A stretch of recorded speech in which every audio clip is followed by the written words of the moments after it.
Good morning, good afternoon, good evening, everyone. Thank you so much for joining us today in this series of talks promoted by the United States Spiritist Federation every Saturday morning at 11 a.m. Eastern Standard Time. I'm so very happy to be here to host this talk by Edward Christie. And hi, Edward. And he'll be leading our live with the theme Blaise Pascal, The Heart's Search for God. I love it. Let's all give Edward Christie just a warm welcome, everyone who's here with us today. And before he starts his presentation, please allow me a minute to introduce him for those who have not met him before. Edward Christie, has been involved with Spiritism for more than 20 years. He is a current, very active member of the Inner Enlightenment Spiritist Society. And professionally, he is a classically trained pianist. If you haven't heard him play the piano, you are in for a treat whenever you have that opportunity.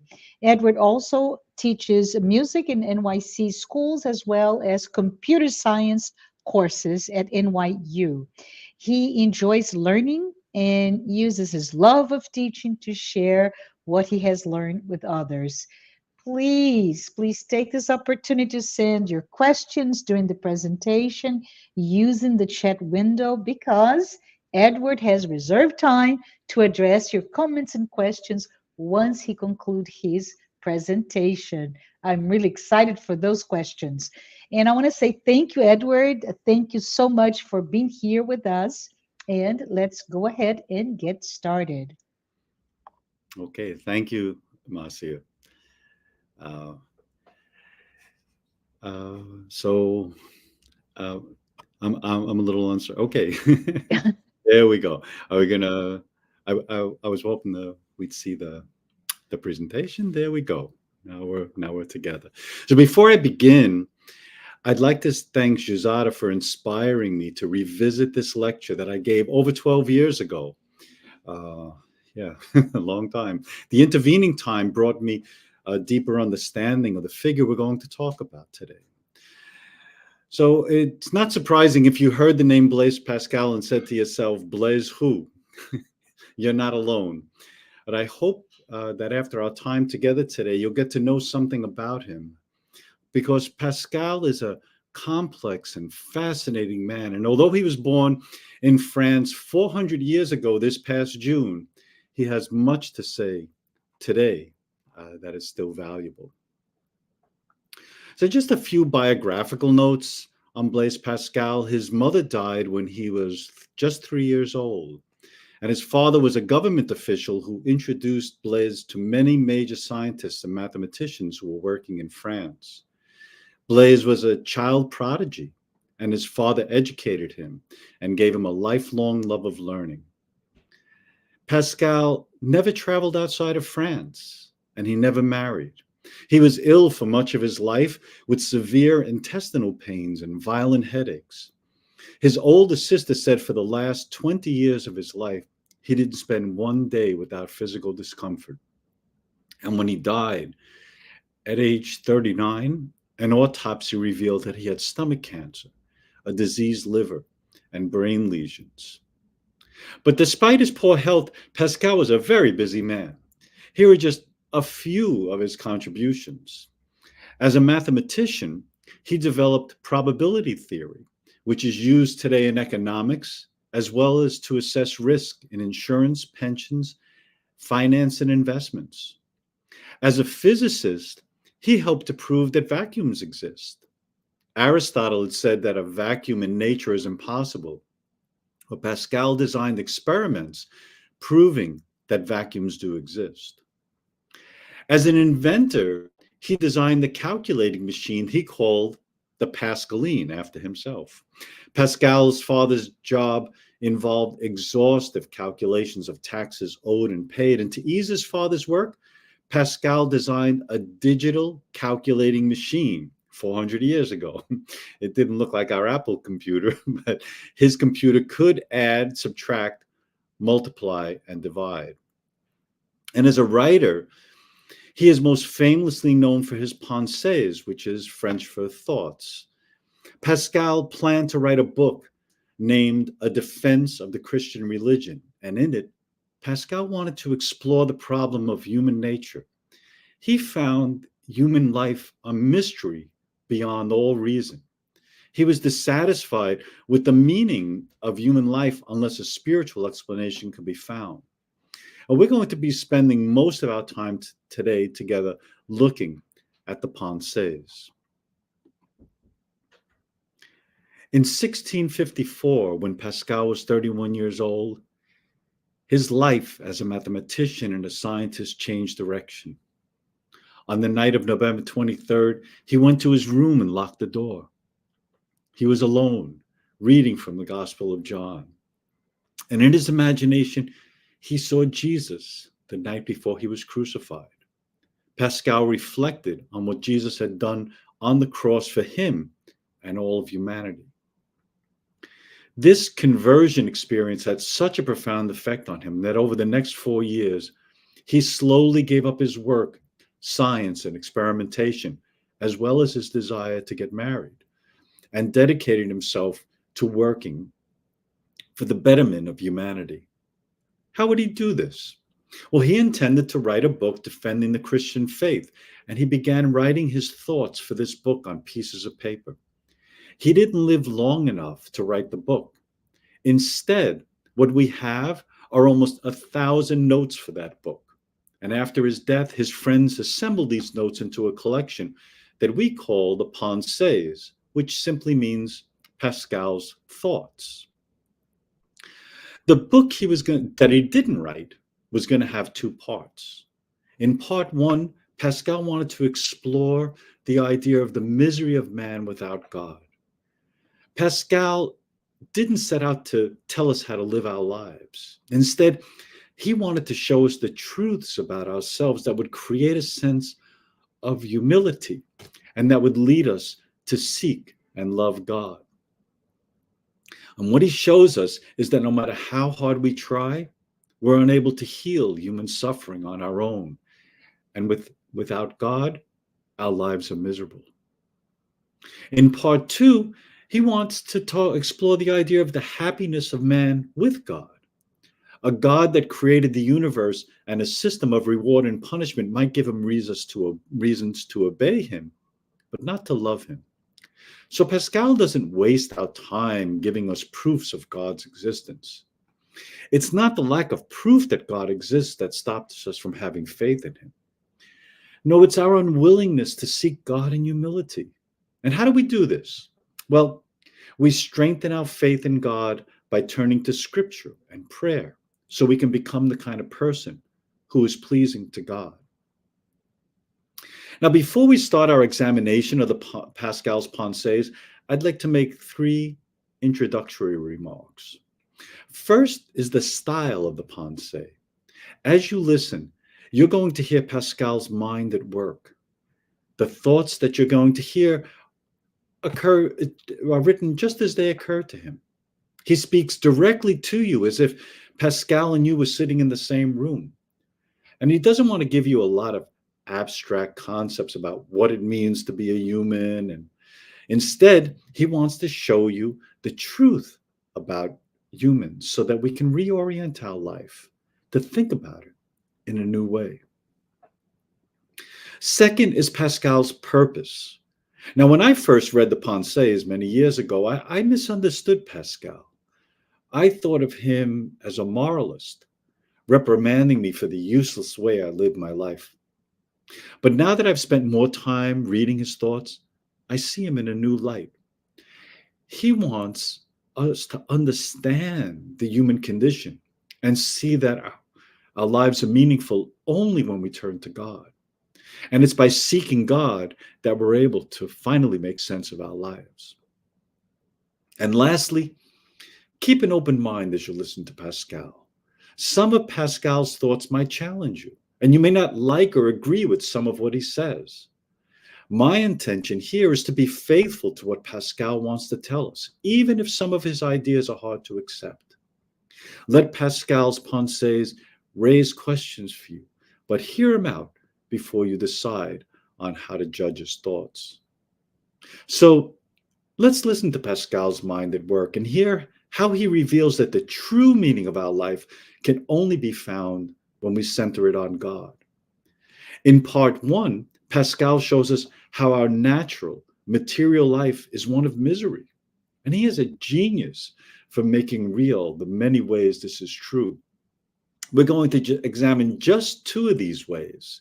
First, our endless desire for diversions, and secondly, how self-love blinds us to the truth. So, the first way Pascal shows us the reality and truth about our human condition is to show our love of diversions. We have an almost addictive orientation for mindless forms of entertainment and amusements. Diversions distract us from our fears and worries, and entertainment keeps our minds focused on anything but the true condition of our lives. So here's Pascal. Oh, sorry. Somehow we got advanced. Oh. When I have occasionally set myself to consider the different distractions of men, the pains and perils to which they expose themselves at court or in war, whence arise so many quarrels, passions, bold and often bad ventures, etc., I have discovered that all the unhappiness of men arise from one single fact, that they cannot stay quietly in their own chamber. Viktor Frankl said, when a person can't find a deep sense of meaning, they distract themselves with pleasure. So, what does our constant need for distractions tell us? We feel something is missing in our life, and we want to forget this emptiness by staying busy. Left alone with our own thoughts, we're restless and will do most anything to be distracted from the poverty of our internal life. If someone took away all of your distractions and amusements, who are you? If we're not occupied with some outside activity, we're anxious and unhappy, and we'll do whatever it takes to keep from admitting this to ourselves. Here's Pascal again. What is it then that this desire and this inability proclaim to us, but that there was once in man a true happiness, of which there now remains to him only the mark and empty trace, which he in vain tries to fill from all his surroundings, seeking from things absent the help he does not obtain in things present. But these are all inadequate because the infinite abyss can only be filled by an infinite and immutable object, that is to say, only by God himself. So Pascal's asking the question, do diversions really make me happy? And it's tempting to answer, yes, they do. Otherwise, why would I spend so much money and time on them? Think of what I spend on sporting events, concerts, theater, travel, and games. Think of the time I spend binge watching shows, reading the news, scrolling through social media, and searching for deals on the internet. But the honest answer is no, diversions do not make me happy. I want diversions to fill a void in me that's infinite, a God-sized hole, but I'll never find satisfaction by filling that hole with finite objects. Here's Pascal again. Death is easier to bear without thinking of it than is the thought of death without peril. So Pascal's telling us we'd rather ignore the fact that we're going to die, because when we think about dying peacefully, it means we're thinking about our death. We've all taken a project on in this life. We hope to live forever. We look for ways to distract ourselves from the fact that we will die. We want to find pleasure in this life, and we'll do anything to avoid thinking about death. The author and playwright William Saroyan said it best. Everybody has got to die, but I have always believed an exception would be made in my case.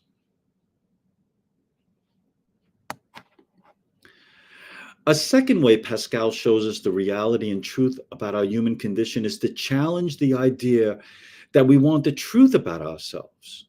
We're dependent beings who aren't perfect, and yet we deceive ourselves by thinking that we're better than we are, and we want others to tell us this lie. So here's Pascal. But what will man do? He cannot prevent this object that he loves from being full of faults and wants. He wants to be great, and he sees himself small. He wants to be happy, and he sees himself miserable. He wants to be perfect, and he sees himself full of imperfections.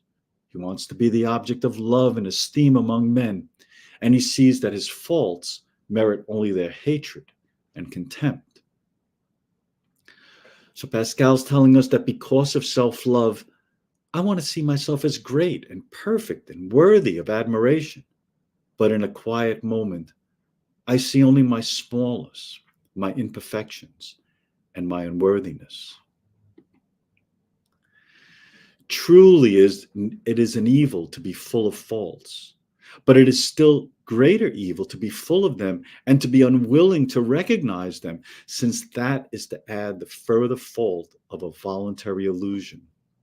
We do not like others to deceive us. We do not think it fair that they should be held in higher esteem by us than they deserve. It is not then fair that we should deceive them and should wish them to esteem us more highly than we deserve. Thus, when we discover only the imperfections and vices which we really have, it is plain that they do us no wrong, since it is not they who cause them. They rather do us good, since they help us to free ourselves from an evil, namely the ignorance of these imperfections. We ought not to be angry at their knowing our faults and despising us. It is but right that they should know us for what we are and should despise us if we are contemptible. Such are the feelings that would arise in a heart full of equity and justice. So Pascal's telling us, when others point out an imperfection in me, they're not treating me unkindly. It's possible that others aren't looking to hurt me or put me down, but rather they want to help me. If I'm unaware of my imperfections, how will I ever learn the truth about myself? And he's also saying that in a heart full of equity and justice, I would say, thank you for telling me the truth about myself. This is what people who transform their lives want to hear. They learn the truth about themselves, and their heart begins to change. Marcus Aurelius says this on the subject: if someone can prove me wrong and show me my mistake in any thought or action, I shall gladly change. I seek the truth, which never harmed anyone. The harm is to persist in one's own self-deception and ignorance.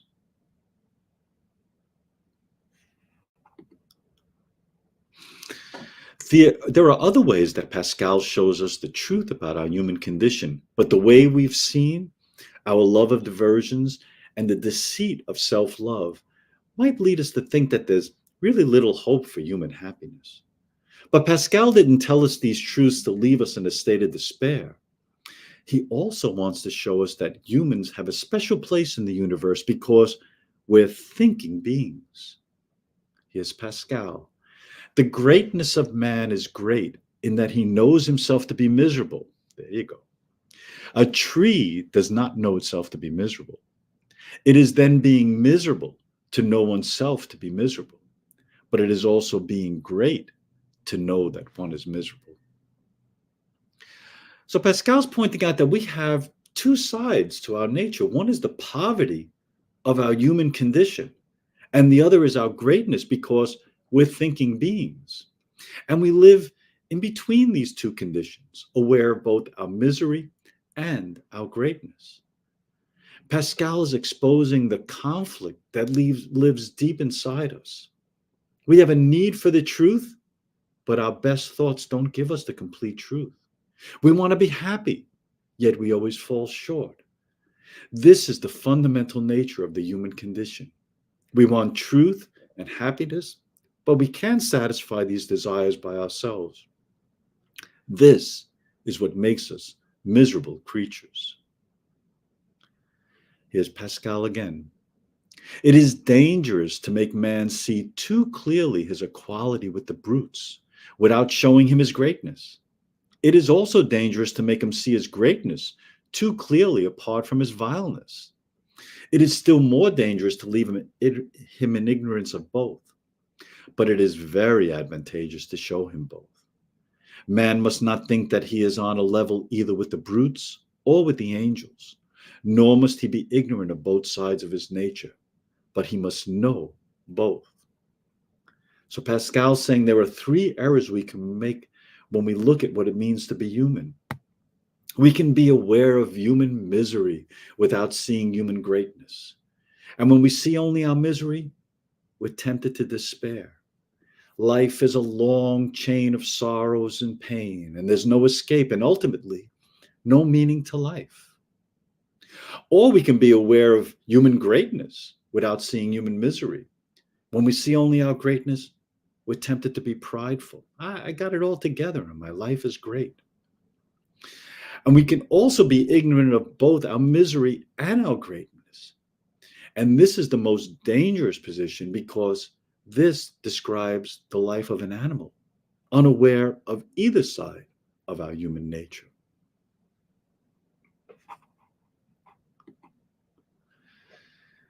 Man is but a reed, the most feeble thing in nature, but he is a thinking reed. The entire universe need not arm itself to crush him. A vapor, a drop of water suffices to kill him. But if the universe were to crush him, man would still be more noble than that which killed him, because he knows that he dies, and the advantage which the universe has over him. The universe knows nothing of this.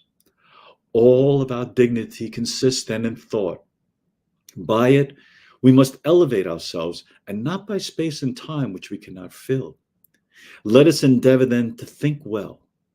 This is the principle of morality. So the greatness of man consists in his ability to think, and yet thinking doesn't make us invincible.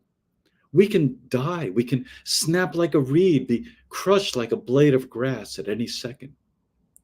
Human life is fragile, and the smallest thing can kill us in a moment. But knowing this is what makes humans greater than anything that can kill us. We're almost nothing in comparison to the universe, and yet humans are great because we know this. And as thinking beings, we can live a moral life. This is the power of thought and the source of human greatness. So human greatness is more than the fact that we're thinking creatures. We can know or justify our belief in God by reason, but this kind of knowledge is intellectual. We do, however, have a second faculty that is a loving knowledge of God. It is through the heart that we love God. Pascal says, it is the heart which experiences God and not the reason. This then is faith. God felt by the heart, not by the reason. So Pascal's telling us we have two different faculties to know and love God. Reason is one tool, but there are many things that we can't know through reason alone. Reason can give us intellectual knowledge of God, but it is only the heart that can love God. And it is through faith that we have the ability to love God. And the heart isn't just an emotion or part of the animal brain. It's the core of human beings, our center that connects us to God. Pascal again, the heart has its reasons, which reason does not know. Is it by reason that you love yourself? So again, Pascal's telling us that reason and the heart are two sources of belief that work together. Reason knows God and accepts that as thinking beings we're limited. The heart loves God with its humility. We admit that we can't save ourselves, but a loving God can. The heart has its own order. The intellect has its own, by which principle and demonstration, which is by principle and demonstration. The heart has another. We do not prove that we ought to be loved by enumerating in order the causes of love. That would be ridiculous. So rational proofs convince the mind, but not the heart. Think of someone you love. If someone asked you why you love that person, and you gave a list of that person's qualities, would that be proof of your love? And if you love that person only for their qualities, ask yourself, do you love the person or only her qualities? So Pascal again tells us the knowledge of God is very far from the love of him. It is not knowing knowledge, but loving knowledge of God that we're after. An intellectual knowledge of God is a knowledge about God. Knowledge about God is good, but it isn't enough because the heart doesn't want to know about. The heart wants to experience the love of God. To do this, the heart doesn't go looking for an object called God. Instead, it responds to God's love with a patient, humble desire to come close to him. And this doesn't mean spending your days concentrating on a concept of God. Instead, we keep an awareness of our love of God. And you can find some simple way to do this, such as saying a short prayer throughout the day as you go about your activities. So that's part one of the Pensées. In part two, Pascal wants to show us the way out of our misery. In part one, he showed us that we can't reach the good on our own, and that without God, our life is marked by anxiety and dissatisfaction. So what does Pascal have to offer us? Now, if I'm inclined to believe in God, then Pascal can offer me proofs from the Bible to strengthen my faith. But if I'm a non-believer, there's no proof that Pascal can offer to convince me to believe in God. Instead, he presents one of the most talked about ideas in the Pensées, known as Pascal's wager. The wager is a bet or a gamble. In the wager, a person bets for or against their belief in God. The wager isn't meant to give convincing proof of God's existence, but to make the non-believer see that it's smart to bet that God exists. So Pascal says, if there is a God, he is infinitely incomprehensible, since having neither parts nor limits, he has no affinity to us. We are then incapable of knowing what he is or if he is. Now, there are a number of philosophical arguments for God's existence. For example, in the Spirit's book, question 4 is, where can the proof of God's existence be found? And the answer is in a premise that is applied in science. There is no effect without a cause. This is called the cosmological argument, and it says that everything that begins has a cause. The universe couldn't have brought itself into existence out of nothing. This means that someone created it, and that someone we call God. Now, some people might be convinced by this argument, but that doesn't mean that they know who or what God is, or even whether God exists. And just as important, it doesn't explain how we are related to God. Let us examine this point then and say God is or he is not. But to which side shall we incline? Reason can decide nothing here. There is an infinite chaos which separated us. A game is being played at the extremity of this infinite distance where heads or tails will turn up. What will you wager? According to reason, you could do neither one thing nor the other. According to reason, you can defend neither of the propositions. So theological arguments might sound reasonable, but reason can't prove that God exists. And yet, either God does exist or God doesn't exist. Now, Pascal reminds us this: the true course is not to wager at all. Yes, but you must wager. It is not optional. You are embarked. So Pascal's saying, what if the gambler says, I don't want to play this game. I don't want to bet. What if he says, I'm not a believer or a non-believer, I'm agnostic? Pascal says, no, you must choose. And if you don't wager, if you're agnostic, it's the same thing as being a non-believer.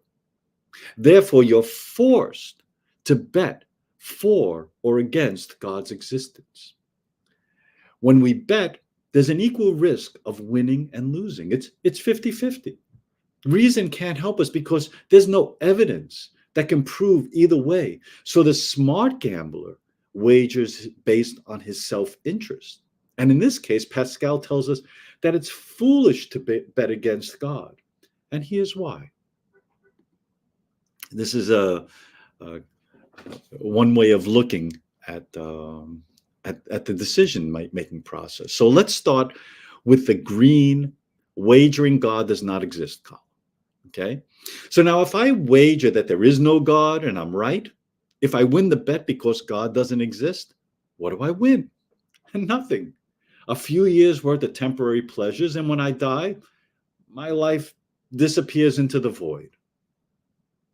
Now, if I wager that there is no God and I'm wrong, and that means that God exists, and of course the word exists were spelled correctly, what do I do? What do I lose? I lose an infinite good, that is the love of God, and suffer the consequences of living a life without believing in God. Now let's look at the green wagering God exists column. If I wager that there is a God and I'm wrong because God doesn't exist, what do I lose? Nothing. I lose a brief life of missed opportunities, creature comforts, pleasures, and luxuries. But if I wager that there is a God and I'm right, if I win the bet and God does exist, what do I win? I gain an infinite reward, an eternity with God, at the expense of temporary pleasures I might have to give up during my mortal life. With this wager, I win more than any other choice. This is where the smart gambler places his bets.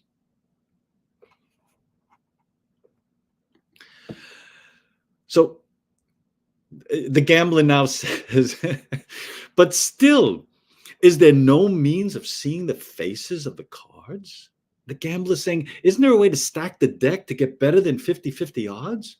Yes, Pascal says, the cards can be turned up in two ways, and both of these ways require the gambler to have a new perspective on life. This is where Pascal's hoping the wager will bring the gambler. So first, Pascal says the will is one of the chief factors in belief. Not that it creates belief, but because things are true or false according to the aspect in which we look at them. So belief gives us a point of view, an understanding of what's true and false, so we can have firsthand loving knowledge of God. Once our will points us in the right direction, our heart is ready to seek God. And prayer is how God's will and our work will work together. Prayer brings together our misery and our greatness. Our misery makes us seek God in humility, and our greatness as thinking beings brings us to understand our need for God. The second way is by reading scripture that allows us to strengthen our faith. Let's take a brief look at the prophecies and the miracles that Pascal is offering as proofs of the benefit of, or the advantage of reading scripture. So the prophecies, here's Pascal.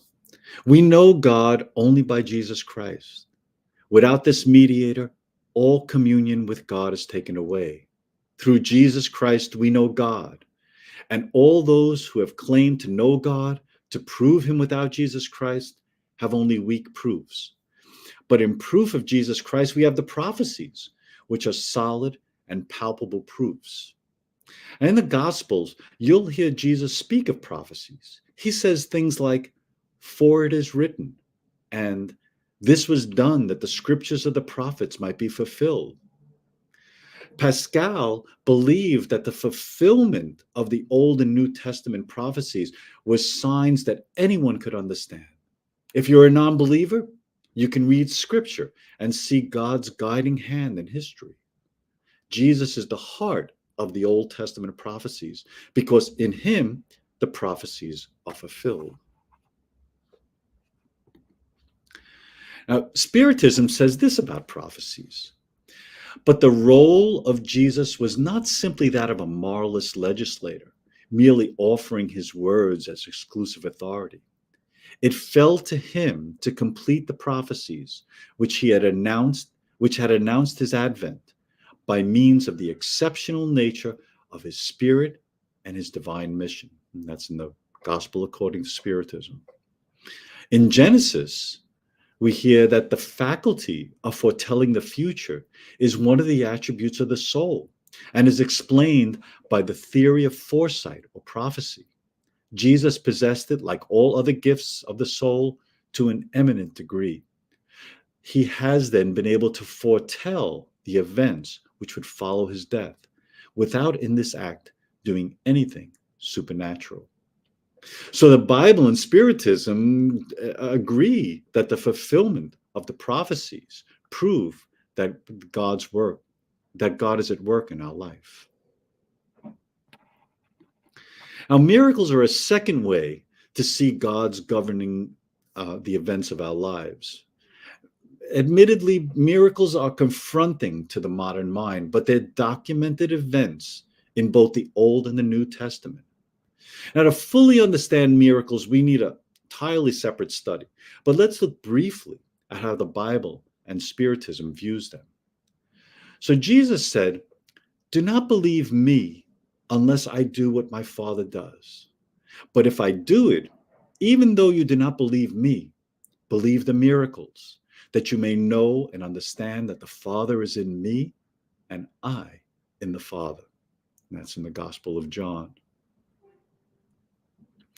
So, like the prophecies, Pascal also read the miracles of the Old and New Testaments literally. Miracles are not natural events, but instead signs from God showing that he is God and that a believer is right to have faith in him. We can't understand miracles using reason alone. We need faith to believe them. Now, Spiritism takes a different view. It says, God does not perform miracles. Since his laws are perfect, he has no need to derogate them. If there are some facts which we do not understand, it is because we have not the necessary knowledge to comprehend them. So as you could see, we need a much further, much deeper discussion to see where the Bible and Spiritism meet and where they differ. But for now, let's leave it at this. Now, Pascal is a Spirit of Truth worker, that is, a worker for Jesus, who contributed 2 entries in the Gospel according to Spiritism. Here are 2 excerpts from those communications. In the chapter, Love Your Neighbor as Yourself, Pascal gave this communication. If mankind loved one another mutually, then charity would be better practiced. However, so this can happen, it is necessary to shed the armored plate that covers your hearts in order that they may become sensitive to the suffering of others. Christ never avoided anyone, nor did he repel those who came in search of him, whoever they might be. He helped the adulterous woman and the criminal, never fearing that his reputation might suffer as a consequence. When will you take him as your model for all your actions? If charity reigned on earth, then evil could not prevail. It would fade away in shame. It would hide itself, seeing that wherever it went, it would feel out of place. So Pascal's asking us to be charitable to all without distinction, as Jesus was, especially to those who are easy to ignore or seemingly unworthy. Pascal not only said these words, but he lived them. Here are some of his charitable works. While writing the Pensées, Pascal invited a poor family that had smallpox to stay in his home, and he went to live with his sister. He also rescued a young street girl. And he famously created a plan to have horse drawn carriages circulate in Paris over fixed routes at regular intervals throughout the day. What does this sound like? This is the first public transportation system in Europe. And Pascal made sure it was available to everyone by charging only a few cents for each ride. And the proceeds went to the poor who were suffering from famine. In this entry, Pascal also reminds us that there are those who are selfish or prideful. They're in a contest where the only way to win is by being deceitful. Selfishness is a total denial of charity, and without it, we could not rest or feel safe. Therefore, be examples of charity by giving to all without distinction. In the chapter, "It is not possible to serve God and mammon," Pascal gave this communication.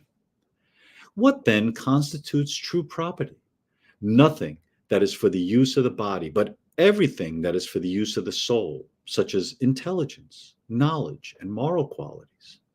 This is what man brings and takes with him, which no one can take away, and which will be of far more use in the next world than in the present one. It is up to him to be richer on departure than he was on arrival in this world, seeing that his future position will depend solely on what qualities have been gained in this present life. No one will be asked what it was they had on earth, or what position they had occupied, nor even if they were a pauper or a prince. Instead, they will be asked what they have brought with them. Neither worldly goods nor titles will be evaluated, only the sum total of virtues acquired. And this communication, Pascal offers an analogy between someone who travels to a distant country and someone arriving in the spiritual world. Both travelers will bring only those things that they need for the journey, and when they arrive, they'll need a place to stay. The quality of the place they can afford will depend on what they've brought with them. For the traveler, how much money he has. And for the discarded, the quality of his soul. That is, the virtues he possesses and how much he's done for others during his earthly life. And near the end of his life, Pascal sold his carriages, his horses, his household furnishings and books, and gave them to the poor, gave the proceeds to the poor. Let's hear what prompted him to do this. I love poverty because he loved it. I love riches because they afford me the means of helping the very poor. I keep faith with everybody. I do not render evil to those who wrong me, but I wish them a lot like mine, in which I receive neither evil nor good from men. I try to be just, true, sincere, and faithful to all men. I have a tender heart for those to whom God has more closely united me, and whether I am alone or seen of men, I do all my actions in the sight of God, who must judge of them, and to whom I have consecrated them all. These are my sentiments, and every day of my life I bless my Redeemer, who has implanted them in me, and who, of a man full of weaknesses, of miseries, of lust, of pride, and of ambition, has made a man free from all these evils by the power of his grace, to which all the glory of it is due. As of myself, I have only misery and error.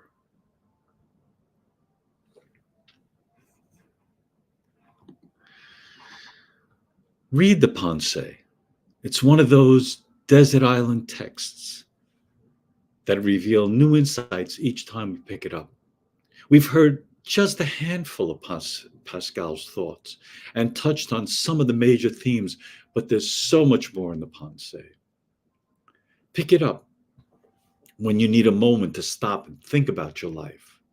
If something you read is unclear or confusing, just move on to the next thought. If something touches you because of its beauty or because it's unsettling, put the book down and reflect on it. Let Pascal bring you to a place where you can meet yourself face to face. Let his words create in you a sense of humility that gets you to look at your life in a new way, a way that fuels your desire to want to seek for God.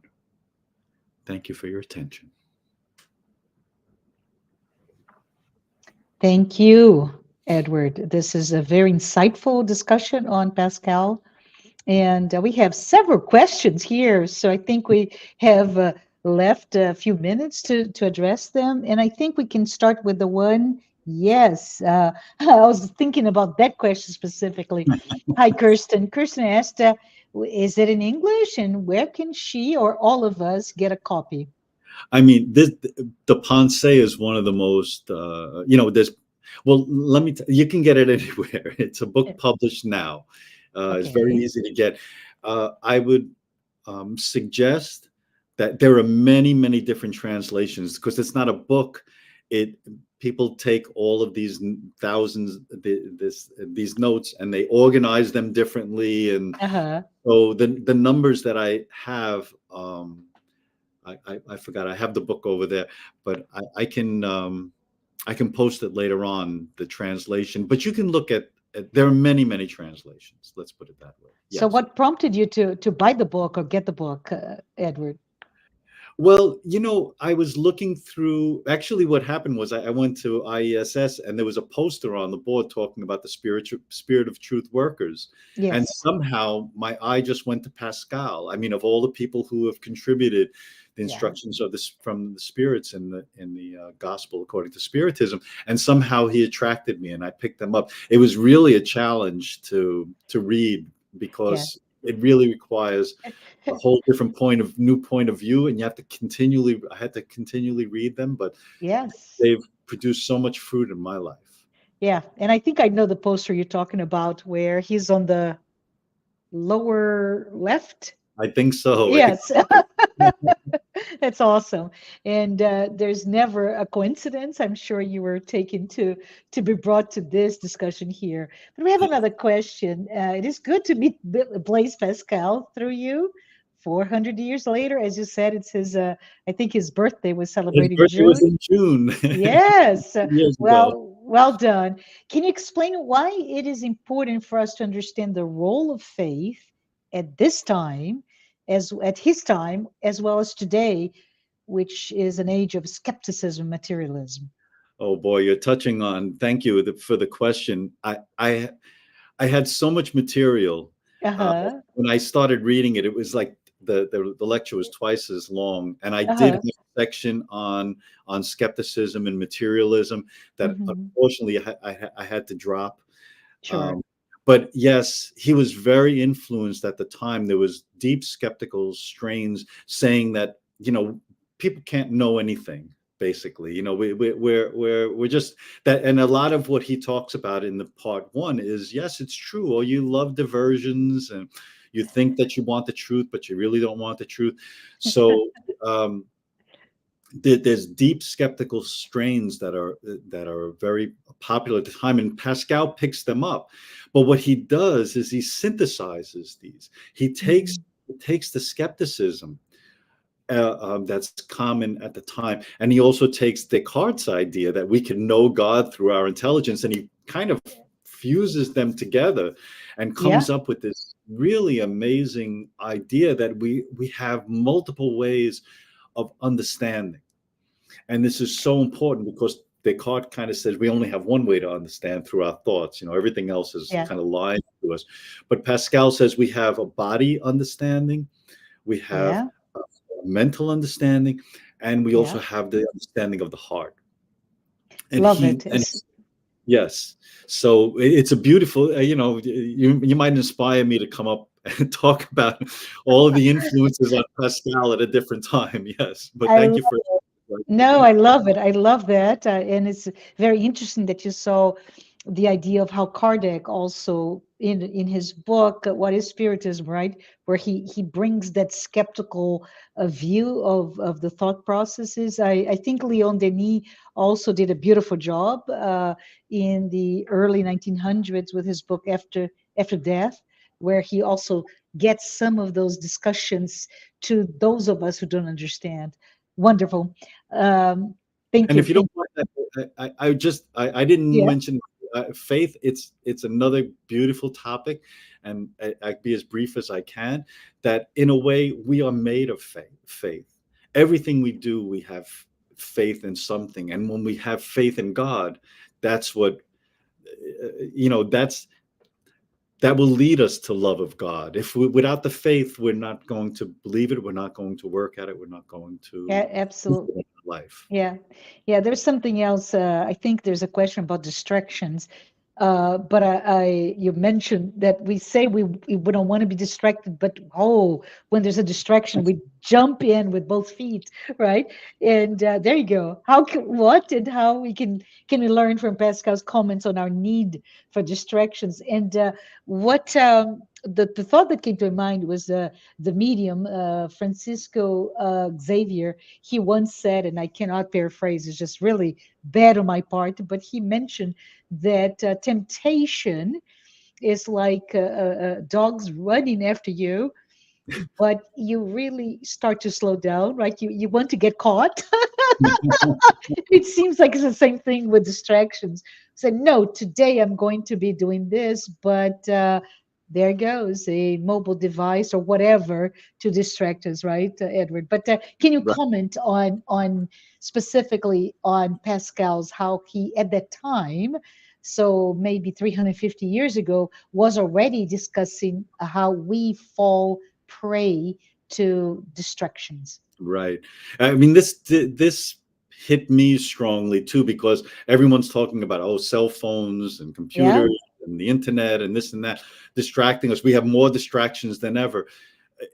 But here's Pascal 400 years ago talking about the same thing, that people, instead of, they didn't have cell phones, instead they went out hunting for Ah, not to not for food. They went hunting just because it was a distraction. yeah, yeah. And if you think about it, and this has been something for me too, to think about just sitting there and being Mhm. with myself. It's It's so hard, right? it's Yeah. so hard to do. This is where people, even that try to do meditation, try to meditate, they run against this problem, because right away it's like, well, I have to do this, and maybe I should be doing this instead. And really, they're all distractions. They're really distracting us from what's really important out of life, because all those, that running around and the problem that you had last week that you forgot about, all of Oh, this stuff uh, is we allow ourselves to be distracted by it. That's really absolutely, absolutely. And I keep thinking, right? There's a really well-renowned book. It's a business book, Atomic Habits, I think, by Clear.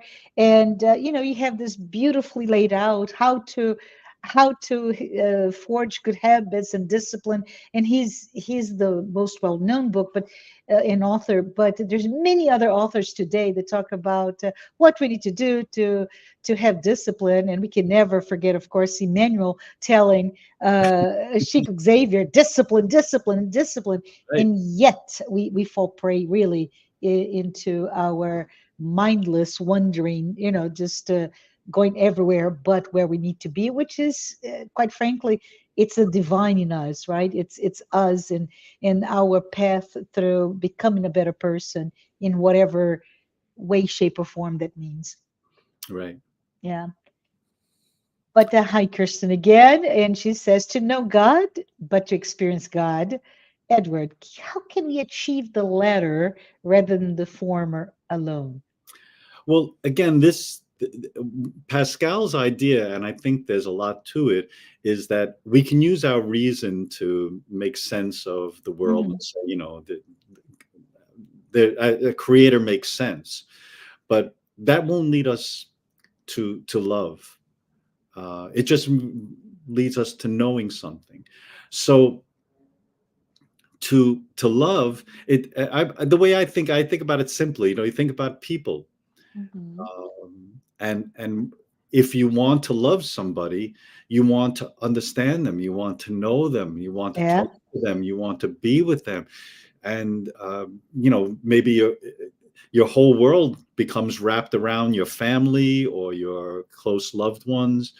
And we don't think about, we often think about this impersonal view of God, that he just created everything, and he created the laws, and he created, which is all true. And that's what our reason tells us. But there's also, when we often say when we pray to God, we're having a conversation with him. And that means that there is a way for us to get to know God through prayer, through reading his holy scriptures, listening to people who have had some experience like this. Mm-hmm. Of course, there are people who can lead us in that direction as well. So there's and of course,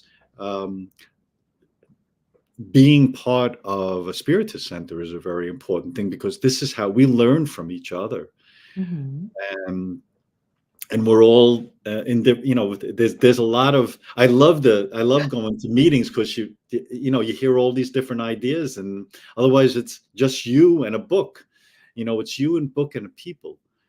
People are very important in our understanding as well. So that's why it's important, because we don't want to just, for example, I said it's not just knowing, oh, marriage is a nice thing. Right. Marriage, that's kind of where we are. That's why it's important to have an experience. You have to jump in Yep. and do it in order to understand why it's important. So, and yeah, okay, enough of that. But I think you mentioned earlier, right? It's a combination of your thoughts and all the way to your heart. And there's some research that may be 20 years old, 30 years old, that talks about the memory that is now found, the neurons in your heart, right? Which really goes back into how you experience something, and that memory, the affection, the love, or the feelings that your heart holds is really important for how we process information. Yes, Yeah, yeah, yeah. very true. Thank you. So it is true. We avoid thinking about our own mortality. Oh boy, isn't that right? Can you, Edward, comment on the invitation based on Pascal's reasoning that without understanding who we are, we are not going to be able, I guess, to understand how we should live. I have two 5-year-old granddaughters. Ah, Twins. wonderful. What a And blessing. Yeah. you know, and a lot of these kinds of questions, I think about them, because you try to talk to them about healthy eating or something else, whatever it might be, and to them everything is very right now, very immediate. And Hmm. as long as they can get satisfied right now, I can't say tomorrow we're going to go to the playground. Tomorrow doesn't exist. Exactly. And in a way, as we mature, spiritually, in every way, physically, spiritually, emotionally, mentally, we start to understand that our life is not just this moment and not just satisfying our desires now. It has to do with an understanding of the consequences of what we do. And so, a child will eat a whole pint of ice cream without thinking of the consequences. So we Yes. have to think about the consequences of our life, the cumulative consequences of the things that we do. And I think that's what Pascal's saying. Where are you spending your time, and what are you thinking about, and how do you see the consequences of what you do, how you're living day to day? Uh, I love it. I love your correlation to your grandchildren, right? And I think if you think about it, it's at the time, 5-year old, they don't have access to rational thinking or abstract thinking either, right? right. It's all magical. It's the now that portrays everything else in the decision making. But we are still very much children from a spiritual evolution perspective. We're still very early on in our maturity. So maybe this is a way for us to start thinking about, or at least for me to start thinking about, how do I really make a very strong correlation that it is what I think, what I do, and how I believe today that will set my, Right. what's remaining. I don't know. It's I'm rambling here. very true. I heard somewhere, and I think it's really, it says, humans have this great ability to project into the future. Yeah. And this is not something that we know. We don't, as far as we know, there's no other creature on this planet anyway that can do this. We can think about what's going to happen to me in a certain amount of time. Hmm. There was, I heard someone say, an animal life is the eternal present. I love it. Yes. Yeah. And we can live in the eternal present, and perhaps some of us do, and from time to time. Yeah. And but this idea of projecting out, I think, is, and if we really project out, we know that what's going to happen, and we're not going to be like William Saroyan, who says everyone has to die. But I believe an exception is going to be made in my case. I mean, that's the idea of not projecting Yeah, far. but if you think about it, right, Edward, data scientists, right, and data science as a discipline is making compelling reasoning into this creation of the future based on today. So it's a statistical measurement of all the data points that puts us into very likely this is what's going to happen, and not that. So I think if you start thinking about those ways of really understanding the today, right? My choice today with my free will to, and I've done that, by the way, just yesterday, drink a cup of coffee too late in the day. And Uh, I said to myself, I really wanted, it was quite late, but I know the consequence. And true to norm, right? I couldn't sleep. right. But we still fall prey, as I mentioned before, to things like that, right? we Yeah. Oh, we are yeah. weak, we're vulnerable to temptations like that. Right. Exactly. Yeah. So let's see if we still have a few more minutes. How believe in the existence of God is essential to human happiness, and I think you mentioned to that he Pascal brings that assertion, right? Oh, well, that's sure. We have this. If you really stop to think about it, we have this kind of idea that that life is my show and I'm the star, Uh-huh, uh-huh. Yes. and everyone else is bit players in my story.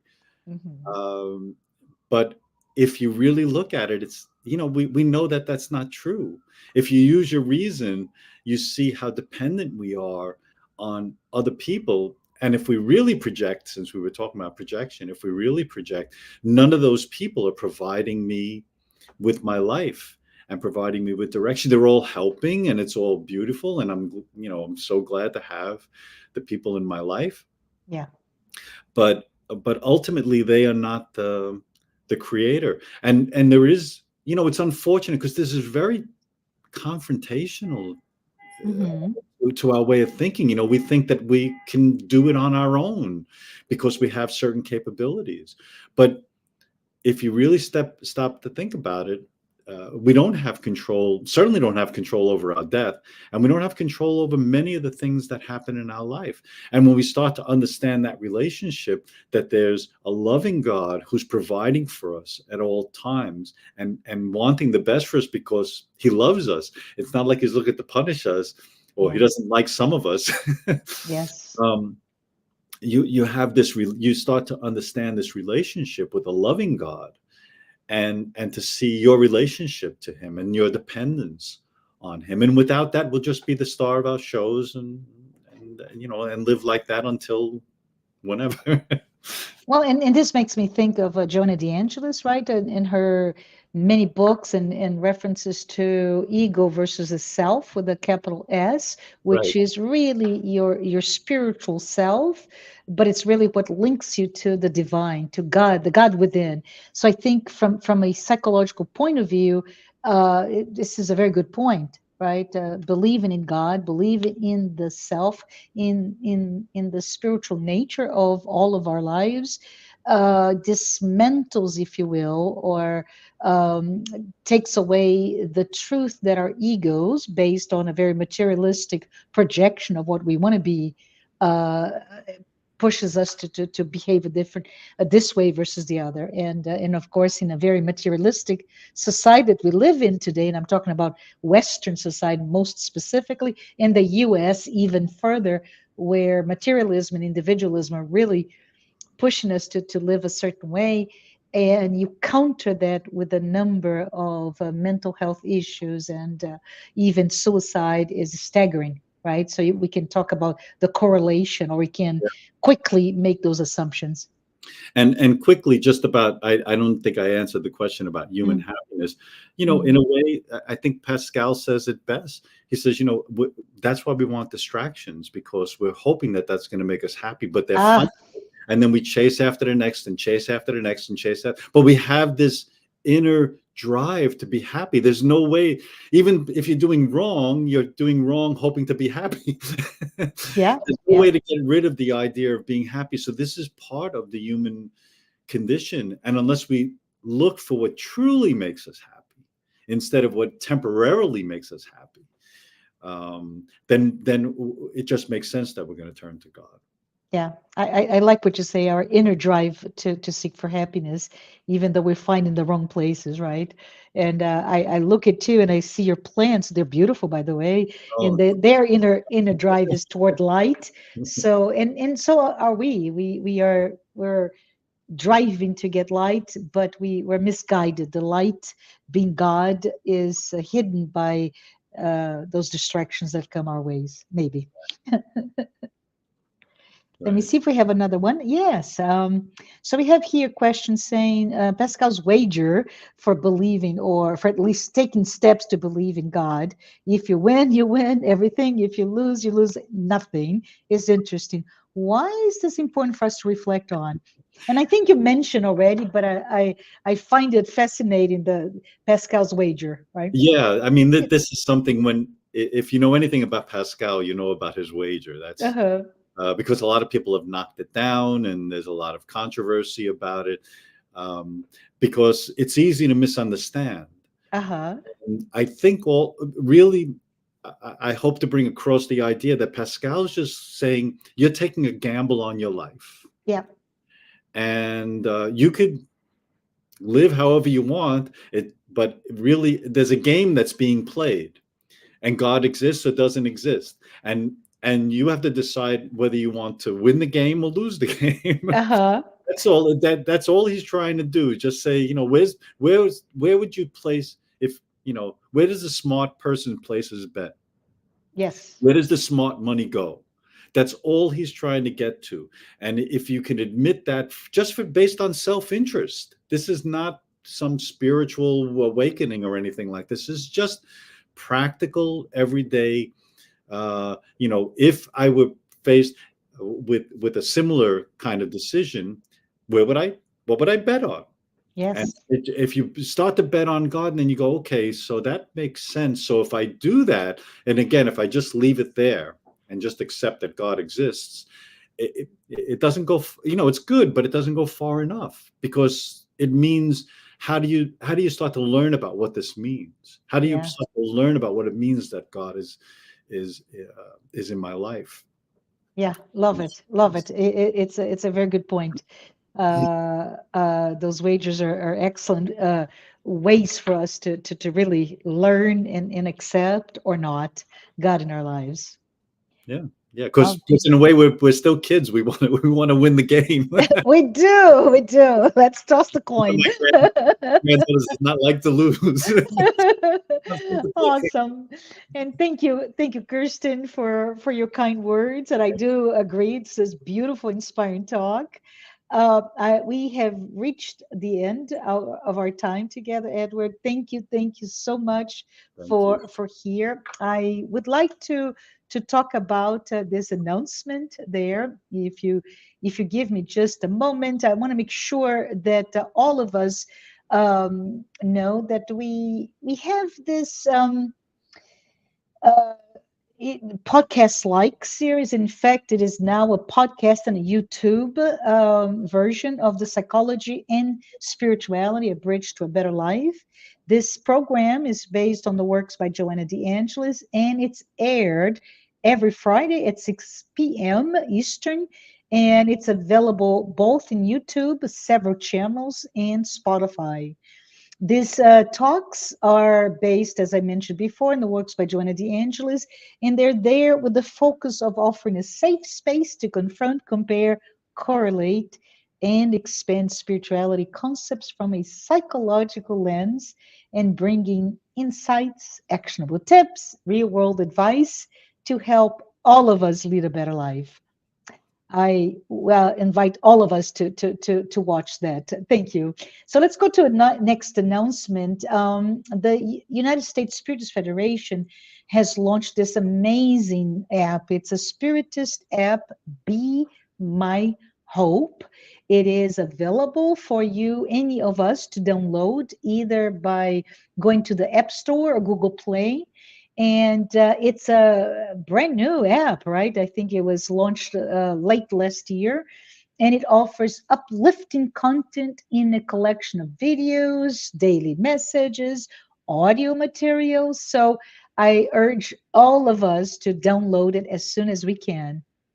The third one is I would like to, I don't know, do you have the QR code on there? So there is this QR code before I talk about next week. And we put it here on the screen because the United States Spirit Federation has a very important role, right, in producing publications and promoting Spiritism to everyone. I think, Edward, you talked about how important it is for us to learn Spiritism. So if you can scan the QR code on screen for your donation, and it is very appreciated. But let's go ahead and talk about this next Sunday. No, I'm sorry, Saturday, not tomorrow. Next Saturday, I want to invite everyone who's been following us on our weekly Spiritist Talk series to come again. It's February 3rd at 11 a.m. Eastern Time. Please come and don't miss the live with Brian Vosberg, who will be discussing love for all. And before we say goodbye, I wanted to ask you, Edward, can you do us a favor and finish this time with a prayer? Certainly.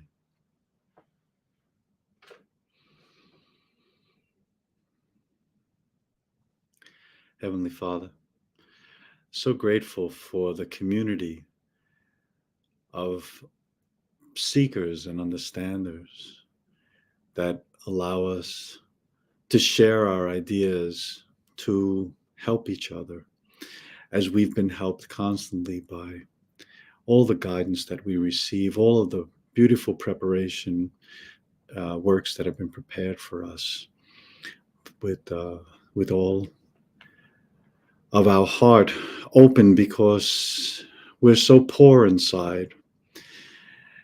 We need these words and these inspirations to fill us with an understanding of ourselves and our relationship to you. Thank you and bless us. So be it.